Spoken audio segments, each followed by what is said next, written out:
Gurmeet Singh Dak était un gangster canadien qui était le co-chef du groupe Dak Dur à Vancouver.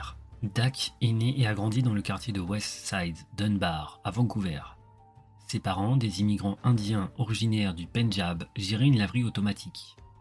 Dak est entré dans le monde du crime impressionné par Raymond Ray Man Yen Chan, un membre du gang Lotus.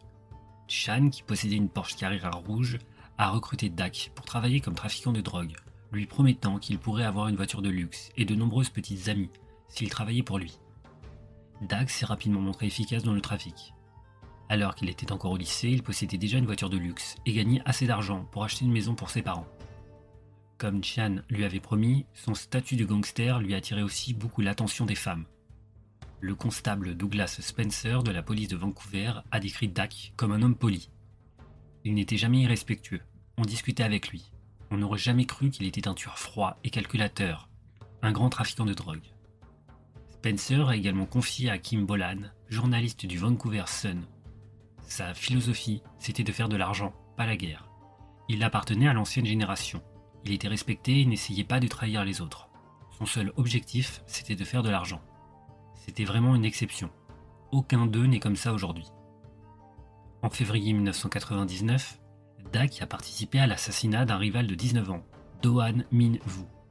Dak a abaissé la vitre de sa voiture pour permettre au tireur d'ouvrir le feu.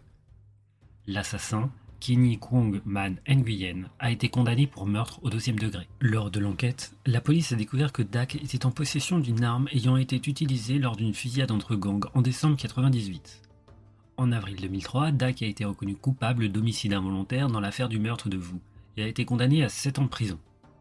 En mai 2003, Chan a été assassiné, son corps ayant été retrouvé dans un parc industriel à Richmond. Cet événement a marqué un tournant pour Dak, qui a pris conscience des dangers de sa vie de gangster. En prison, il a contacté Spencer et lui a dit « Va parler à mon petit frère. J'essaie de l'en sortir. Moi c'est trop tard, j'ai trop d'ennemis. » Dak a été libéré sur parole en 2004. Après sa libération, Spencer l'a rencontré pour l'avertir qu'un commandant de Mara Salvutracha avait été envoyé à Vancouver pour le tuer. Dak a simplement répondu « Je sais, merci de m'en informer, Doug. Ils sont ici depuis 2 semaines. » En 2005, le SUV Lexus de Dak a été criblé de balles devant le club de striptease Uranus Lounge à Vancouver. Dak a refusé de répondre aux questions concernant l'incident et a été arrêté après avoir menacé de tuer l'un des enquêteurs. Le 8 septembre 2007, lors d'une fête d'anniversaire dans un restaurant, 2 hommes armés et masqués ont ouvert le feu à travers la fenêtre où Dak était assis. Lui et sa petite amie ont été blessés et transportés à l'hôpital. Comme à son habitude, Dak n'a pas coopéré avec la police après la fusillade. Dak s'est ensuite allié aux frères Dur, Sandip Deep Singh Dur, Baljar Singh Dur et Paul Singh Dur pour former l'organisation Dak Dur. Les frères Dur avaient auparavant fait partie de la mafia Punjabi et a travaillé pour Bindi Johal dans les années 90.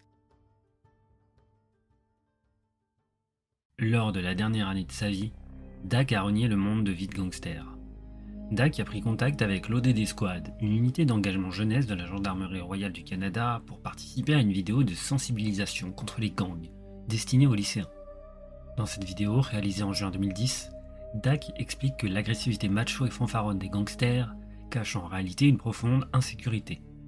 Il a révélé que mener une vie de gangster signifiait vivre constamment dans la peur, sans jamais savoir quand quelqu'un tenterait de le tuer, ni de qui il pouvait vraiment se fier. Dak déclarait « Si je pouvais revenir en arrière, je ne le referais jamais. Chaque jour, je dois regarder par-dessus mon épaule. Je dois m'inquiéter pour ma famille. Je dois me demander par exemple si en sortant de ma voiture, je vais me faire tirer dessus. Ou alors, je pourrais être au centre commercial, sortir et me faire tirer dessus. Je ne sais pas. Oh, je vais en sortir, mais maintenant il est trop tard pour moi. J'ai trop d'ennemis. » Dak ajoutait « Au fond de toi, tu as peur. Chaque jour au moment de te réveiller, tu dois te demander « Est-ce que ça sera ma dernière journée ?» Il a conclu la vidéo en implorant les lycéens de ne jamais rejoindre un gang, les avertissant que personne ne souhaitait vivre une vie comme la sienne. Le 16 octobre 2010, les pressentiments de Gurmeet Singh Dak concernant sa mort imminente se sont avérés exacts lorsqu'il a été assassiné. Son corps a été retrouvé dans sa BMW sur le parking d'un centre commercial. En 2018, la journaliste Kim Bolan a écrit « L'exécution de Dak a été le déclencheur d'une guerre qui a duré près d'1 décennie à travers toute la province. laissant de nombreux morts et blessés dans son sillage.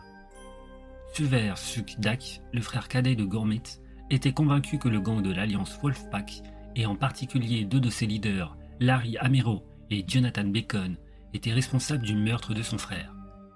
Le 14 août 2011, vers 14h45, une Porsche Cayenne blanche transportant 6 personnes quittait le parking de l'hôtel Delta Grande à Kelowna lorsque 4 hommes masqués armés de fusils d'assaut AK-47 ont ouvert le feu.